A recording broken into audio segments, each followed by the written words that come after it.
शहर के जैन मोहल्ले का रहने वाला प्रशांत कार चलाता है।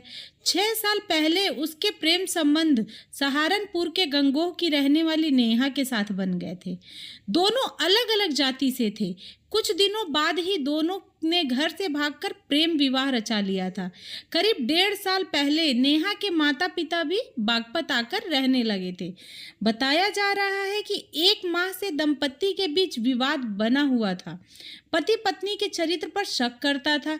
इसी वजह से दोनों के बीच अनबन चली आ रही थी। इस अनबन और शौक का बुधवार को नेहा के कत्ल के साथ ही दर्दनाक अंत हो गया। हत्यारोपी पति प्रशांत ने बताया कि वह नेहा से बहुत प्यार करता था। खुद खाना खाने से पहले उसे खिलाता था। बेटे के जन्म लेने के बाद तो उनकी जिंदगी में खुशियां ही खुशियां भर गई थी। हंसी खुशी जीवन व्यतीत हो रहा था। लेकिन 1 माह पहले उसे पत्नी के चरित्र पर शक हुआ। पत्नी नेहा किसी से फोन पर चोरी छिपे बात करती थी। उसने पूछा भी, लेकिन उसने कुछ नहीं बताया, बातों को टालती रही। उसने सास को जानकारी दी तो उसने भी ऐसी कोई बात होने से इनकार कर दिया। 1 माह पहले इसी बात को लेकर नेहा से उसकी कहासुनी हो गई, जिसके बाद वह ठाकुर द्वारा मोहल्ले में किराए के मकान में रह रहे अपने माता पिता के पास आ गई थी। बताया कि गत दिवस वह नेहा से मिलने के लिए उसके घर पर गया था।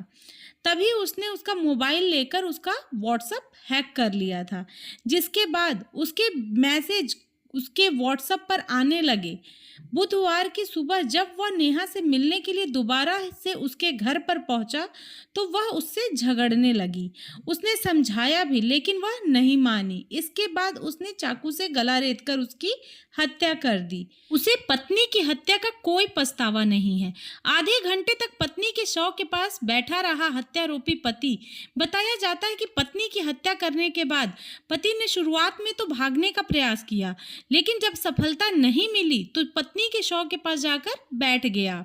लोगों ने छत से कूदकर नेहा को बचाने का प्रयास किया तो हत्यारोपी पति उनके पीछे चाकू लेकर दौड़ पड़ा, जिसके बाद कोई भी व्यक्ति मकान के अंदर जाने की हिम्मत नहीं जुटा सका। सूचना मिलने पर पहुंची पुलिस ने ही मकान का दरवाजा तोड़कर हत्यारोपी को गिरफ्तार किया। जिस समय प्रशांत अपनी पत्नी का कत्ल कर रहा था, उस समय नेहा का दिव्यांग पिता कमरे में बैठा हुआ था। महज 3 कदम की दूरी पर पिता के सामने ही दामाद ने विवाहिता की गला रेतकर हत्या कर दी। लाचार पिता न तो शोर मचा सका और न ही पुत्री को बचा सका। हालांकि घिसटते हुए पिता ने पुत्री तक पहुंचने का भी प्रयास किया, लेकिन वह